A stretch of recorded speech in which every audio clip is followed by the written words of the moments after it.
का विषय है भारतीय संविधान, जिसे इंग्लिश में कॉन्स्टिट्यूशन कहते हैं। अगर हम कहीं के भी कॉम्पिटिशन एग्जाम के बारे में के पुराने पेपर को अगर देखें या प्रीवियस ईयर के पेपर को देखें तो हम पाते हैं कि भारतीय संविधान से संबंधित बहुत सारे क्वेश्चन उसमें आते हैं। अगर CGPSC की बात करें, बिहार PSC की बात करें, UPSC की बात करें या जितनी भी स्टेट की PSC होती है उसमें संविधान एक मुख्य विषय जीके के रूप में होता ही है। इसलिए आज जो अगर हम छत्तीसगढ़ PSC के सिलेबस को देखते हैं तो उसके अंतर्गत जो छत्तीसगढ़ PSC में भारतीय संविधान के अंतर्गत भारतीय संविधान के निर्माण को सबसे सिलेबस में सबसे पहला स्थान दिया गया है। भारतीय संविधान के निर्माण में संविधान सभा का महत्वपूर्ण स्थान था। संविधान सभा का महत्वपूर्ण स्थान था।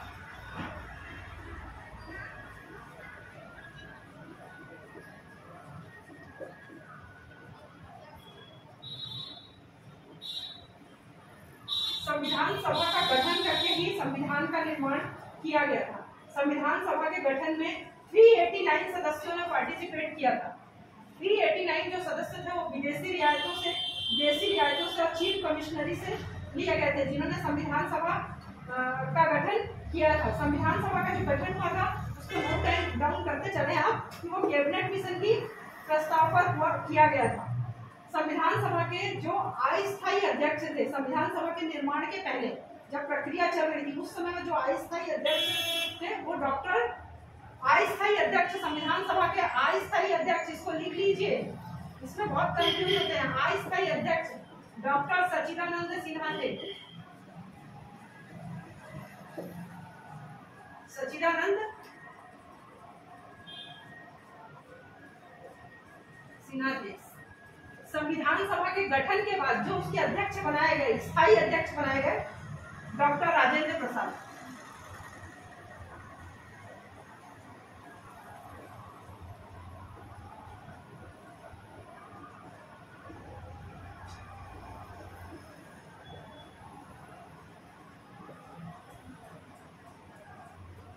इन सारी चीजों को आप नोट कर लीजिएगा क्योंकि बहुत ज्यादा क्वेश्चन इससे आते हैं। अगर 2022 और 23 का पेपर देखेंगे तो भी उसमें पूछा गया है कि डॉक्टर सच्चिदानंद सिन्हा जो थे वो उसके स्थायी अध्यक्ष थे, और वो गलत है, वो उसके अस्थायी अध्यक्ष थे। संविधान सभा के गठन के बाद उसके स्थायी सदस्य अध्यक्ष बने डॉक्टर राजेंद्र प्रसाद। संविधान सभा की पहली बैठक 9 दिसंबर सन 1946 को हुई थी।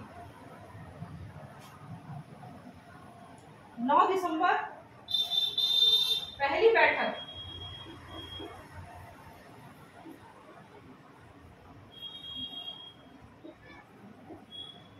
नौ दिसंबर 1946 को संविधान सभा की पहली बैठक नई दिल्ली में हुई थी। नई दिल्ली स्थान था, नई दिल्ली।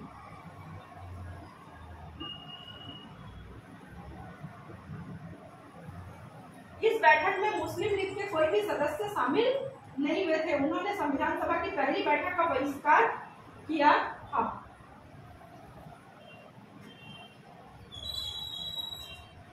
संविधान सभा के निर्माण के बाद प्रारूप समिति की महत्वपूर्ण भूमिका थी। प्रारूप समिति के जो अध्यक्ष थे, प्रारूप समिति के अध्यक्ष डॉक्टर भीमराव अंबेडकर जी थे। डॉक्टर भीमराव अंबेडकर जी थे और मुख्य सलाहकार BN राव थे। अध्यक्ष प्रारूप समिति,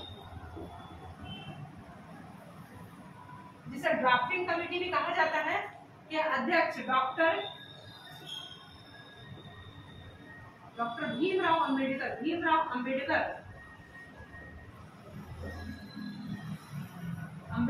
थे। भीमराव अंबेडकर जी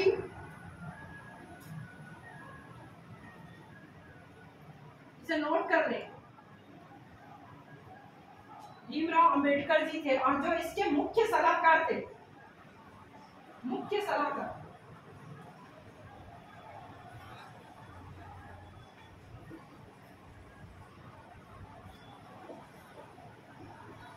डॉक्टर BN राव जी थे, जिन्हें देसी विदेशी और बाकी न्यायिक मामलों की बहुत ज्यादा जानकारी थी। क्योंकि वो अंतरराष्ट्रीय न्यायालय हैग के मुख्य न्यायाधीश पद पे भी उन्होंने कार्य किया है, इसलिए उन्हें बहुत ज्यादा जानकारी थी।